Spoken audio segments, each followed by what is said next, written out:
ইউকেতে এসে অনেক বাঙালিরই একটা জিনিস মিস হয়, রান্নার সেই আসল স্বাদ, বিশেষ করে সরিষার তেল।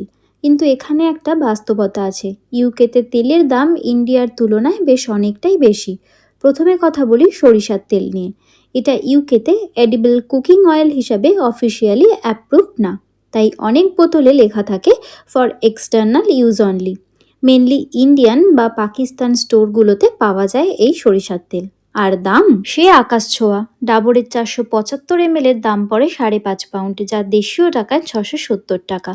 আবার প্রাণীর 1 লিটারের দাম পড়ে 5 পাউন্ডের মতো, মানে 630 দেশীয় টাকাতে। এমন এক একটা ব্র্যান্ডের দাম এক এক রকম। প্রায় 3 পাউন্ড থেকে 8 পাউন্ড দামের মধ্যে এই সর্ষের তেল পাওয়া যায়, যা দেশীয় টাকায় 380 থেকে 1000 টাকার মধ্যে, মানে ডেলি ইউজ করার জন্য একটু কস্টলি হয়ে যায়। অন্যদিকে রিফাইন্ড অয়েল যেমন সানফ্লাওয়ার আর ভেজিটেবল অয়েল সব স্টোরেতেই সহজে পাওয়া যায়। 1 লিটারের দাম পড়ে 2 পাউন্ড থেকে 4 পাউন্ডের মধ্যে। এখন প্রশ্ন, সরিষার তেল এত দামি কেন? কারণ সরিষার তেল ইম্পোর্ট করতে হয়, ট্যাক্স, প্রসেসিং, ট্রান্সপোর্টেশন কস্ট সব বেশি হয়ে যায়। এই সব মিলিয়ে প্রাইসও বেড়ে যায়। আরেকটা বিষয় হলো, ইউকেতে অনেক মানুষ লাইট অয়েল যেরকম sunflower oil, vegetable oil, olive oil এগুলো ইউজ করতে অভ্যস্ত, তাই রিফাইন্ড অয়েল বেশি পপুলার।